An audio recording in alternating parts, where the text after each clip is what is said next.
So Palou wins at Road America, and Penske's for the third time in the last 3 races lose the race in the last 5 laps. Anyways, let's get into it here real quick. So off the start, you had Joseph Newgarden on the pole. He had actually dominated yesterday quite a lot with the qualifying and practice sessions, but he started on pole and looked like he had the car to beat for most of the race, and he was able to maintain the lead for basically the entire first stint until Jimmie Johnson spun coming out of, I don't exactly know, I think that was one of the kinks before the carousel, but looked like he had just gone in way too hot into one of the corners and got on the grass and spun. Looked like he didn't hit anything. He was able to just keep going. He fell a lap down, though. Just kind of the traditional Jimmie Johnson spin, did something weird or who knows what, but Jimmie Johnson spun. So that brought out a yellow. Everyone had just pitted, basically, so there wasn't much people coming into the pits, I don't think. And then they restarted and they went another 5 laps or so, and then Marcus Ericsson spun. He looked like he had just, kind of had it was on the exit of turn 1, and it looked like he got on the gas and lost the rear end and just kind of went around. And again, like the Johnson crash, didn't hit the wall or anything, so he was able to continue. But that actually was a little bit more interesting because at that point, everyone needed to pit, except for a couple of people. Kevin Magnussen and Takuma Sato had pitted under the first yellow for Johnson, and they were able to stay out. So they stayed out and led the field. Actually, Magnussen led the field for most of that stint, and then right at the end, before Magnussen had to pit, Sato ended up passing him. And then I think that lap or the lap after, K-Mag came in, and then Sato came in 3 laps later or something. So anyways, after that, you had Kevin Magnussen, actually, the lap after Sato pitted, Kevin Magnussen's engine died. And it was quite a weird thing because the electronics just, went black. It wasn't just the engine lost power and the ECU stayed on. It looked like some type of electrical failure. So everything went off. They almost made it sound like they couldn't hear Kevin over the radio or something, or Kevin couldn't hear them or something like that. But it was weird. Anyways, on to after that restart, I think most people everyone had pitted under that restart because it was getting close to the point. It was at the point where if you got 2 or 3 yellows, you could probably make it to the end. And a couple of people actually tried that. You had, I think it was Sato, Askew, Harvey, Chilton, and there's someone I'm forgetting in there. But yeah, those guys had tried to make it all the way. Most of the guys just pitted around halfway in between the green flag and then the finish at the end of the race. But a couple of guys, those guys that I had said, had tried staying out for the whole stint, and Askew was actually 3 or so laps away from it at that point. And right after Askew pitted, you had Joseph Newgarden in the lead, Palou second. Palou had actually been catching Newgarden for the past 5 or so laps before that.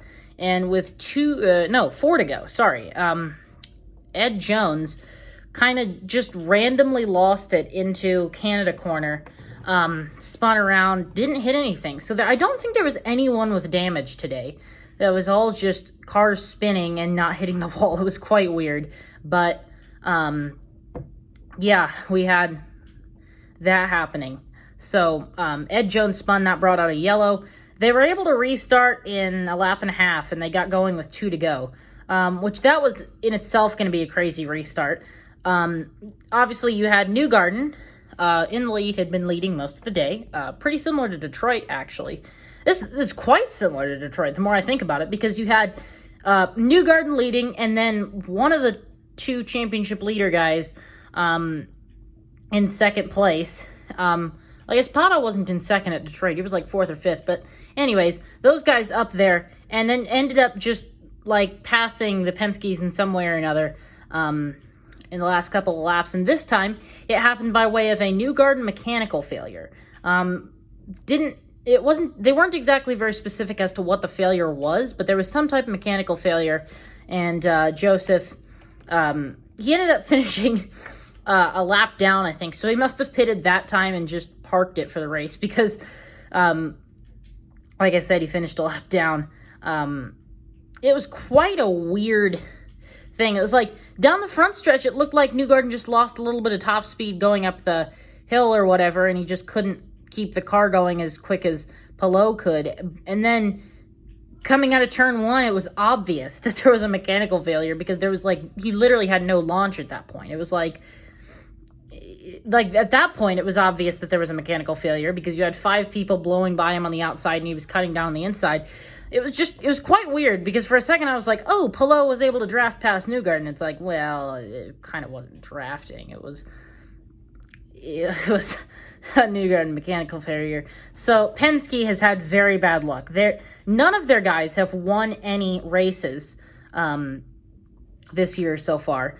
But the last 3 races, if they would have ended 5 laps earlier, they all would have been Penske wins.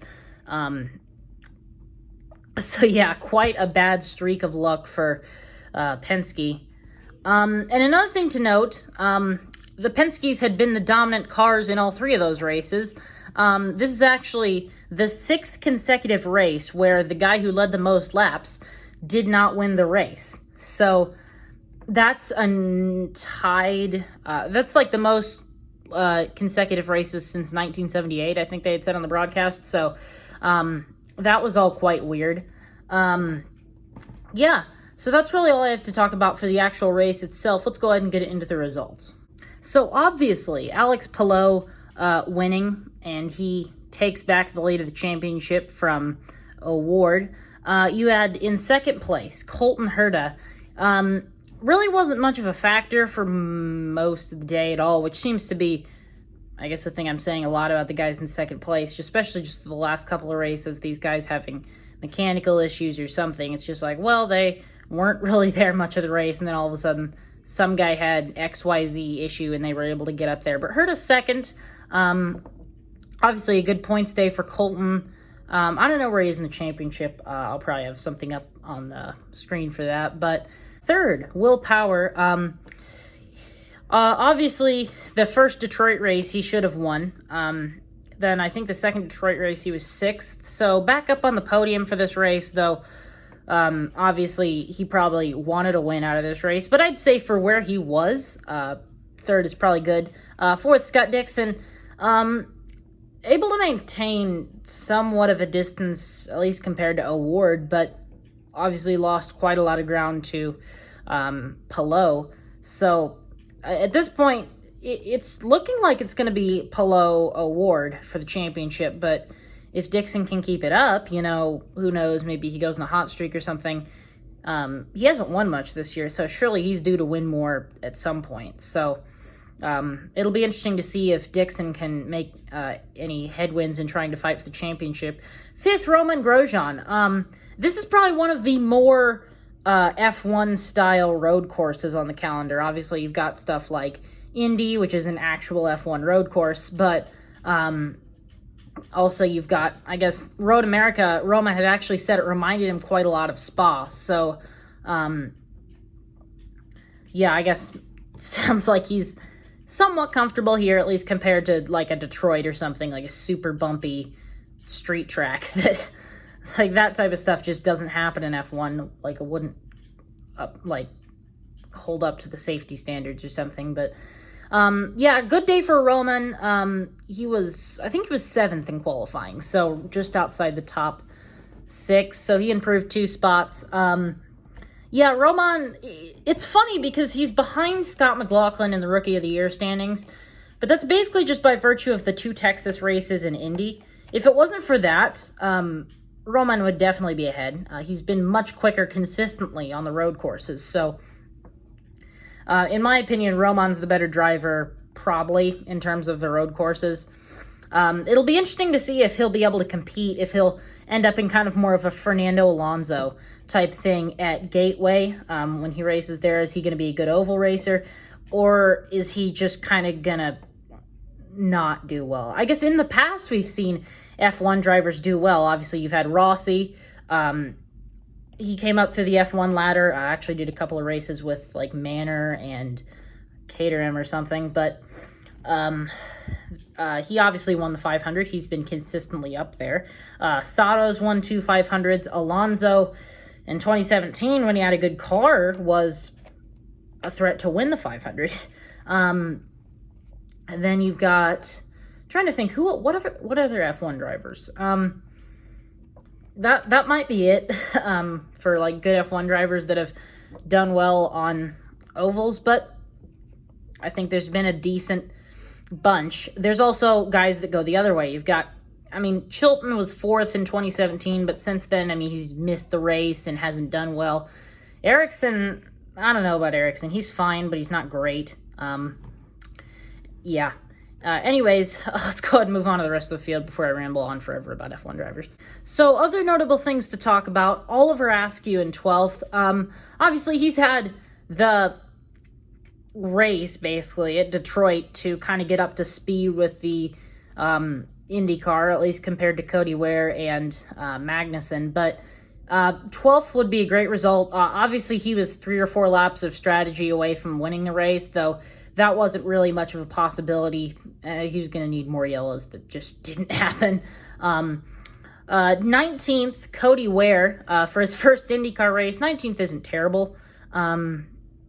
But yeah, obviously got through the race out without causing any yellows, no major wrecks. It wasn't the typical Rick Ware, like riding around comically slow and causing crashes with each other. It wasn't that. That's good to see. 22nd, Jimmy Johnson. Obviously, he had the spin, but I think there were times in this weekend where Jimmy seemed fast compared to his prior performances. The race wasn't exactly reflective of that. Really, the big thing that sticks out is the somewhat traditional, at this point, spin, but, you know, it wasn't a terrible day for Jimmy. Obviously, K-Mag, DNF in 24th. Same as Oliver, he actually led, K-Mag actually led quite a few laps with the off-strategy stuff. He got to lead his first restart in IndyCar, so that was interesting. Didn't have any issues that were his fault. Seemed like quite a clean drive for Kevin. Really sucks that the DNF ended up ending his race, because I think K-Mag could have been a contender for a top 15 or top 10 or something, and that would have been cool to see from a guy in his first time in an IndyCar. So, most of that stuff I think will be back to normal by mid-Ohio, because I think VK is going to be back. I think Rosenquist could have been back this week. It was just the way medical clearances worked out. The doctors didn't clear him for this week, but surely by mid-Ohio in 2 weeks, I think it is, he'll be able to be back. But that'll all be interesting to see. If there is any news on that, I'll probably make a video about it. Cody Ware, I don't know, actually, if they'll put that 52 car back out. Maybe they'll put it out for Pietro Fittipaldi or like James Davis or something mid-Ohio. Who knows? That 52 car will be interesting to see what happens with it. So anyways, that's really all I have for this race. Palou wins and takes the lead of the championship. And we have got quite the battle coming into the next couple races, really, between Palou and O'Ward. So next race, mid-Ohio, I think that's into July. Yeah, it's July 4th weekend. So I'll have stuff out about that. I'll probably have a review of something next week. And I might be changing where I record these videos. So maybe next video I'll have a different backdrop or something. So that'll all be interesting to see whenever I figure something out about that. That's all I have. Thank you all so much for watching. I'll see you guys all later. Bye.